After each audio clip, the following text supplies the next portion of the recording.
What is going on, guys? Rangovidmango12 here. How are you all doing today? We've got Ultimate Spider-Man issue 25 on screen, and this issue is a little bit crazy. I think you're probably going to turn a little bit insane by what you're going to see from Green Goblin, but yeah, so at the end of the previous issue, we saw that Green Goblin went after Mary Jane, he picked her up, and that is where the issue ended, on a pretty major cliffhanger, and you guys absolutely love that issue. So in this issue, we're going to be seeing Green Goblin, well, from his perspective, how he met Spider-Man on that building, how he knew that he was going to be there and all that stuff. So without further ado, guys, we might as well jump into it, so let's go.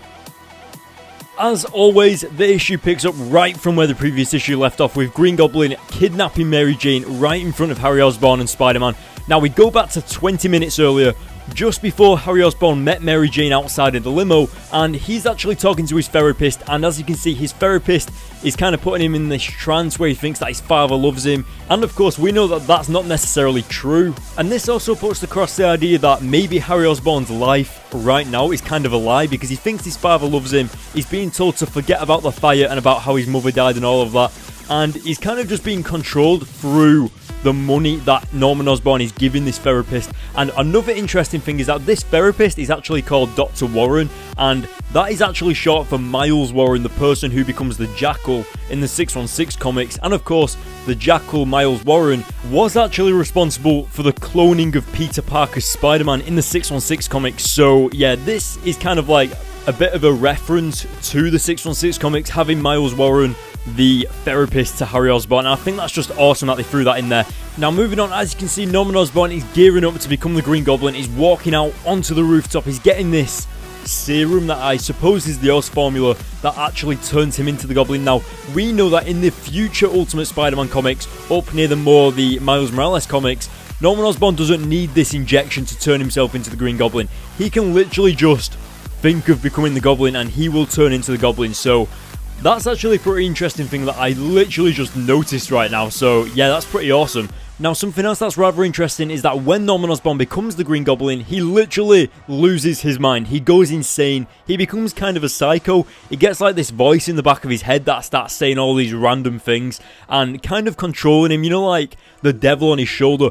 But what's even stranger is just how he sees Spider-Man. The way he sees Spider-Man is a lot more like a spider, especially because Spider-Man looks like he's got bug eyes and all this crazy stuff, but Norman Osborn is literally going insane right now, and he's just hearing this voice in the back of his head saying that he's made him a god, he's made him a dog, made him a king, and all these random things, and literally he probably isn't even listening to what Spider-Man is saying, because obviously we're seeing this from the Goblin's perspective. So Spider-Man and the Green Goblin have already had this interaction before in the last issue, but this time it's from Goblin's perspective, and he literally just does not understand a thing that Spider-Man is saying. Now, Norman Osborn back there did mention a trapdoor, and that's actually something major that comes into the comics later on, but I'm not going to talk about that just yet. Might talk about it in the next issue when it gets brought up again. But as you can see, we're going back to that dramatic scenario again where Goblin takes Mary Jane, kidnaps her and picks her up and runs off with her, and Spider-Man has to run after him to get her back. Literally, Goblin is going across everywhere and he's heading towards the George Washington Bridge. Very reminiscent of the night Gwen Stacy died, especially because it's also the Goblin again. In the 616 universe, the Goblin killed Gwen Stacy on the George Washington Bridge, so it's extremely reminiscent and puts the readers on edge, especially when you see kind of the same scenario but with the Ultimate Universe, and this time it's Mary Jane. And Peter knows that something's going to happen right here. He knows and he's scared, and he's shouting for S.H.I.E.L.D. as well, but S.H.I.E.L.D. haven't turned up yet. So as of right now, Peter is on his own with Goblin, just like Nick Fury said, but luckily S.H.I.E.L.D. eventually do arrive, and they pretty much surround Goblin and Spider-Man on the bridge, but the tension is still high as Spider-Man asks him to give the girl over past Mary Jane over to Spider-Man, and Goblin just continues to throw Mary Jane off the bridge, and again, this is where it's getting so reminiscent of the Gwen Stacy death. Spider-Man jumps off the building, lunging after Mary Jane, and this literally had me on edge when I first read this. I was just like, is she gonna die? Seriously? Like, is this the exact same way? But one thing that I did actually notice is that in the 616 comics, Spider-Man never jumped off the bridge. He just stood on top of the bridge and webbed her, whereas in the Ultimate Spider-Man comics, Peter actually dives off the bridge after Mary Jane, and you can see this huge distance between the two of them. Mary Jane falling to her death and Spider-Man trying his hardest to get to her.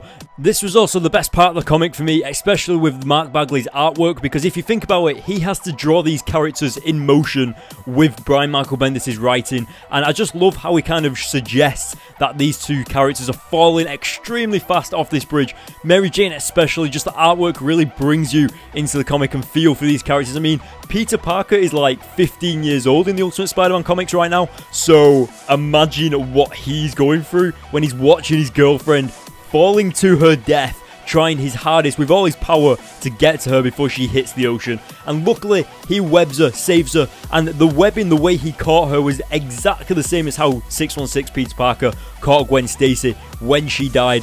And this is where the biggest cliffhanger ever arises. Imagine having this comic only just released and having to wait a month to find out what happens next. Now, is she going to be dead? Well, we'll have to wait until next issue. Guys, don't ruin it yet. Don't put it in the comments below whether you know it, because, well, you're just going to ruin it for other people. And frankly, I'll probably just delete them if you do put it in the comments. Of course, you can let me know what you think. Like, what do you think is going to happen? Let me know in the comments below. But if you actually know it and you spoil it, then that's not fair to the people that are really looking forward to it. So yeah, I hope you guys understand. But guys, what did you think of this issue? Let me know in the comment section below. Of course, I'm going to give this issue a 9 out of 10. I would have given it a 10 out of 10, but I don't know, it's just Harry Osborn seemed really irrelevant in this issue, so I was just like, why am I reading this? But yeah, 9 out of 10, guys. I'd probably give it more of a 9.5 out of 10, but I don't give 0.5s. I don't see the point in that, so yeah, 9 out of 10. But now I'm going to have to end the video, so guys, go to the links in the descriptions, follow me on Twitter and Facebook for all of the latest in comic book news, and of course to hear when my videos are going to be uploaded, etc. Also, follow me on Instagram to see what I'm doing when I'm not making videos, and of course, guys, hit the like button, hit the subscribe button for more, and I will see you all in my next video.